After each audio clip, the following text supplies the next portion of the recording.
বিএনপির ভারপ্রাপ্ত চেয়ারম্যান তারেক রহমান আজকে বলেছেন যে সংবিধানে তত্ত্বাবধায়ক সরকার ফেরাবে বিএনপি। তত্ত্বাবধায়ক সরকার না, সামহাও এখন একটা অবস্থা দেখা যাচ্ছে কোর্টের রায়েও ফিরে যেতে পারে। আমরা কি খেয়াল করেছি অনেকেই হয়তো, সেটা হলো পঞ্চদশ সংশোধনী চ্যালেঞ্জ করা হয়েছে, আদালতে রিট করা হয়েছে ডক্টর বদিউল আলম মজুমদার সহ আরো কয়েকজন। সেটা প্রাথমিক হিয়ারিং হয়েছে। আমরা জানি ত্রয়োদশ সংশোধনী যখন বাতিল করা হলো, একই সাথে ত্রয়োদশ সংশোধনী বাতিলের রায়ও রিভিউ করা হয়েছে। এখন দুটো ব্যাপার, সেটা হলো আগে এটা বলে নেই, সেটা হলো 15th অ্যামেন্ডমেন্ট দুটো খুব ক্রস কারণে এটা বাতিল হবে। এটা একেবারে কনস্টিটিউশনের বেসিক যিনি বোঝেন না, আপনাকে অনেক বড় কনস্টিটিউশনের পণ্ডিত হতে হবে না, খুব বেসিক দুটো জিনিস। যেমন ধরুন এই যে আমরা আলোচনা করলাম যে আপনি 3 ভাগের 1 ভাগ সংবিধানের যেটা অপরিবর্তনীয় করে ফেলছেন, এটা আপনি কোনোদিন করতে পারেন। একটা পার্লামেন্ট কোনোদিন ভবিষ্যৎ পার্লামেন্টের হাত পা বাঁধতে পারে না, এটা গ্রোস মিস্টেক। সো এই কারণে এটা বাতিল হতে পারে।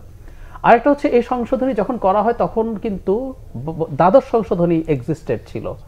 15তে এসে আপনি গণভোট তুলে দিলেন। দ্বাদশ সংশোধনীতে কিন্তু কিছু আর্টিকেলে পরিবর্তনের ক্ষেত্রে আপনার গণভোটের প্রভিশন ছিল। পঞ্চম সংশোধনীতে ছিল সংবিধান সংশোধন করলেই গণভোট লাগবে। পরে দ্বাদশে এসে এটাকে ঢালাও করা হয় নাই মৌলিক অধিকার রিলেটেড কতগুলোতে। তারপরে পঞ্চদশে এসে যখন মৌলিক অধিকারের অনেকগুলো আর্টিকেলে চেঞ্জ করলেন, আপনি তো গণভোট করেন নাই। সুতরাং এটা বাতিল হবে। এটা যদি বাতিল হয়ে যায় 15th আগের যে সংবিধান ছিল সেখানে কিন্তু তত্ত্বাবধায়ক আছে। অ্যাট দ্য সেম টাইম তত্ত্বাবধায়ক যদি রিভিউ করেন, কারণ তত্ত্বাবধায়ক রিভিউ করলে আসলে অনেক কিছু বের হবে। তখন যে রায় ছিল স্প্লিট রায়, অ্যামিকাস কিউরিরা কি বলেছিল, সো এটা ফিরে আসতে পারে। যদি নাও আসে, আমাদের তারেক রহমান সাহেব যেটা বলেছেন, হুইচ ইজ ভেরি রাইট, আমাদের নিজেদের মতো করে না সামহাও আমরা গ্লোবাল একটা সুন্দর ব্যবস্থা তৈরি করতে পেরেছিলাম। কারণ একটা কথা ইম্পর্টেন্ট, সেটা হলো ধরুন আমরা আগে রাজতন্ত্রের কথা বলি। রাজতন্ত্র দেখবে সংঘাত কি নিয়ে হতো, পাওয়ার কার কাছে ট্রান্সফার্ড হবে। আমাদের একদম ইন হ্যান্ড এক্সপেরিয়েন্স, শাহজাহানের ছেলেরা পরস্পরের বিরুদ্ধে মারামারি, খুনাখুনি, বাবাকে বন্দি করে রাখা, নানান ঘটনা ঘটলো না কেন?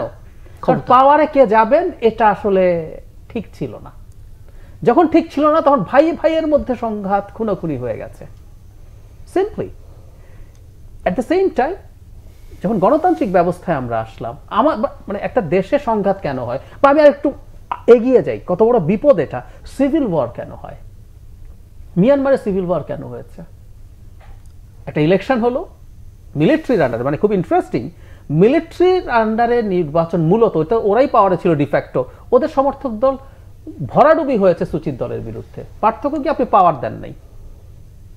তারপর গৃহযুদ্ধ শুরু হয়ে গেল। 70-এ কি হয়েছিল? 70-এ তো আসলে আমরা স্বাধীন না হলে এটা কি, it was a civil war of Pakistan. কি জন্য হয়েছিল? আমরা ভোটে জিতছিলাম, আমাদেরকে ক্ষমতা হস্তান্তর করো নাই। সো এটা এতটাই রিস্কি। এই দেশটাকে পাওয়ার ট্রান্সফার না করতে করতে স্মুথলি যদি এটা নিশ্চিত করতে না পারেন, একটা দেশ কিন্তু ধ্বংস হয়ে যেতে পারে, হতে পারে। পালা বদলটা কিভাবে নিশ্চিত হবে খুব জরুরি। সেই জন্য তত্ত্বাবধায়ক সরকার আমাদের একটা ব্যবস্থা ছিল, যেটা দিয়ে আমরা মোটামুটি মোটা দাগে স্মুথ পাওয়ার ট্রান্সফার করেছে। এবং একটা জিনিস খুব জরুরি, কেউ কেউ আমরা নির্বাচনকে, ফেয়ার নির্বাচনকে তুচ্ছ করার চেষ্টা করি। আমরা বলি একটা নির্বাচন হলে কি গণতন্ত্র হয়? উত্তর হচ্ছে না। এটা একটা নির্বাচন না অনেক কিছু সারিয়ে ফেলে। আক্তার যেমন বললো যে আমি আপনাকে যদি ক্ষমতা এসে আপনাকে কতটুকু টর্চার করব, ওটা ডিপেন্ড করে আমি ভবিষ্যতে একটা নির্বাচন দেখছি কিনা। আপনি ক্ষমতা এসে এটা ফিরিয়ে দেবেন, এটা হলো একটা দিক। আমার ইচ্ছা করছে না, আমি চুরি করতে চাই সারাক্ষণ, আমি এসছি তো চুরি করতে, কিন্তু না, আমার না আরেকবার তো ইলেক্টেড হওয়ার যদি ইচ্ছে থাকে, আমাকে জনগণের জন্য কিছু কাজ তো করতে হবে। আমার ইচ্ছে নাই কিন্তু করতে হবে। দুর্ভিক্ষের ক্ষেত্রে অমর্ত্য সেনের যে লজিক, সেটা খুব সিম্পল। উনি দেখিয়েছেন স্টাডি করে, স্বাধীনতার পর ভারতবর্ষে কোনো দুর্ভিক্ষ হয়নি। অনেক গরিব হওয়ার পর, আর আফ্রিকার পার ক্যাপিটা ইনকামে অনেক এগিয়ে থাকা দেশেও দুর্ভিক্ষ হয়েছে।